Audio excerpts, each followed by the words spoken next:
Hey everybody, Alex here again at Heavy New York. We are back at the Gramercy Theater, and tonight we got Thy Art is Murder. Thank you so much for being here, man. How you doing? Thanks for having me. Yeah, it's great to have you here. So, Dear Desolation just came out a couple of months ago, and the record is brutal. How's the recording and record cycle been so far?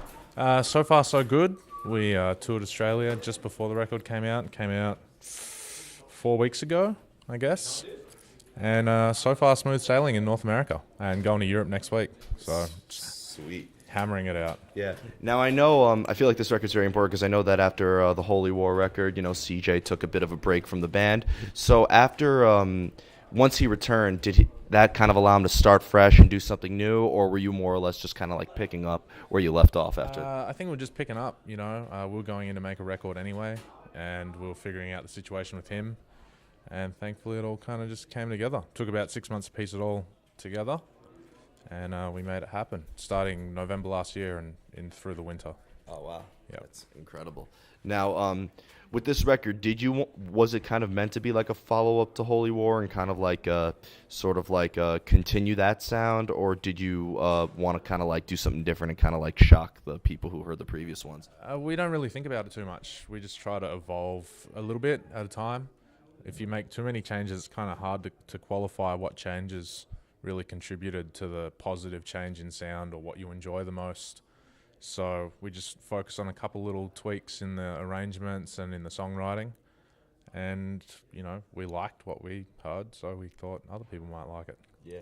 Now, I know that you guys are now headlining this tour after the recent situation. Now I know that you're like threw a little more songs in here. Like, can the fans like be expecting like some deep cuts and stuff like that? Not on this tour, no. Trying to represent the new records as well as we can. We're playing 14 songs now, which is quite a lot for us. Normally we kind of tap out at 10 or 8 or 6. Really? So 14 is a big ask for us, and we got 4 from the new record in there, which is all that we had rehearsed. So, changing in the middle of the tour, we don't really have time to bring up new songs and then rehearse them and have them ready for, a good quality performance. Of course. Now, I mean, from, all your times of touring, I know that you've toured with, like, death metal legends like Morbid Angel in 2014, and obviously you were just recently touring with Decapitated and stuff like that. But then also you've toured with bands like Whitechapel and, like, Suicide Silence. Carn Effects, Yeah. Fallujah, we've done the whole lot. So I consider them a little bit different from each other. Do you notice a different reaction in the crowd compared with touring like with older classical death metal and more like? No, I think wherever we go, we kind of bring our own fan base, so we have that core consistency that we expect from fans at a Thy Art is Murder performance the same way they expect something from us. It is good, though, to get out and play with other bands and mix it up a little bit. We're kind of a chameleon in that regard. We can go from playing with traditional death metal bands to contemporary deathcore bands pretty seamlessly. I think we've got enough of a repertoire now that we can encompass all of those subgenres.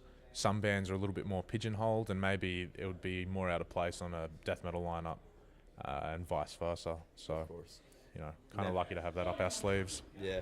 Now, coming from Australia, obviously being the home of AC/DC, but, I know that Parkway Drive is from Australia, and I think Sick Puppies originally started from there. So, like, with all these metal bands that have come out of Australia, how is the scene in Australia compared to other places you've toured? Couldn't really tell you. Don't spend that much time there. So, we just did a tour in Australia recently with only Australian bands, and none of them were really what you'd call death metal or deathcore. So we had like a hardcore band, we had a mosh heavy kind of hardcore band, and then we had like a alternative rock hardcore band. So, it's pretty slim pickings. We got Aversion's Crown on Nuclear Blast, who's a great Australian deathcore band. Make Them Suffer on Rise Records, who's another great deathcore band. Very different from us. And that's really all there is in our sort of pocket, I can't speak to what is available at grassroots level because I don't live there. Yeah. I haven't lived in Australia for a few years now, so Oh, really? it's kind of tricky to stay in touch, yeah. So it doesn't necessarily feel like this is our hometown show. Like when a New York band like returns here after tour, it's like Party City. So like, Yeah, it's just another tour for me, another city, another day. The rest of the guys still live in Australia, so it's kind of a bit more of a holiday for them. They're always close to home. They go home after the show, and I just sit in a hotel or whatever. So. Yeah. You're the one who's kind of hiding from the party. Yeah. Now, I'm actually really glad that I'm sitting down with, we usually sit down with like the front man of the band and stuff like that. But, being with you, we get to talk a little bit about gear, which is like my favorite thing to ask for. And Sure. so just tell me your weapon of choice. Weapon of choice, I don't know. I'm playing Only Ball Music Man guitars at the moment. They're pretty good. I recently got hooked up with them playing a JP7 BFR, and they're making me a couple of Majesties. Really? Which are like 3 pounds lighter, I think. I've got a bit of a bad back from years of headbanging, so having a lighter weight guitar's hopefully going to help me out a little bit in the long run. And John Petrucci is one of my favorite guitar players, so it's pretty cool to play his guitars. He's a New Yorker too. He is Long Island, so Yep. I don't really venture out onto the island all that much, but I don't know if you're from there. Long Island. Yeah, they're a weird bunch of people. Yeah, I mean, home to Fit for an Autopsy, so. Kind of. I mean, most of Fit for an Autopsy's from New Jersey, which is where I hang out, so Really? I pledge allegiance to NJ. Really? That's a first. We've heard that. We interviewed Warbringer the other day, and he actually made fun of New Jersey. Oh, fuck him. I don't even know who that guy is, but nah. Area code 201. I've been representing for 5 years now, so. Yeah, fuck Long Island. Jesus. That's really nice of them to do that. Is that the sound check for the other band? I don't know what that is. That's probably just a quality check for the radio time. Yeah. I hope they don't play the same Mastodon record on repeat again.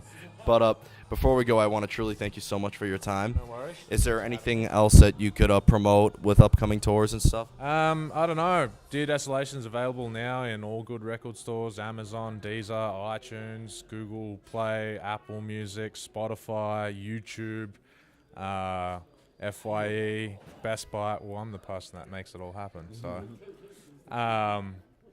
so hit it up. We got all kinds of vinyl available, and we'll probably be back in the spring, I believe. So Sweet. keep an eye out. Sweet. Well, again, thank you so much for your time. Everybody, Alex from Heavy New York, Andy from Thy Art Is Murder. Pick up the new record, Dear Desolation. You could find it on all the places he just mentioned. I can't even remember half of them. Alex from Heavy New York, everybody. We'll see you next time. See you later.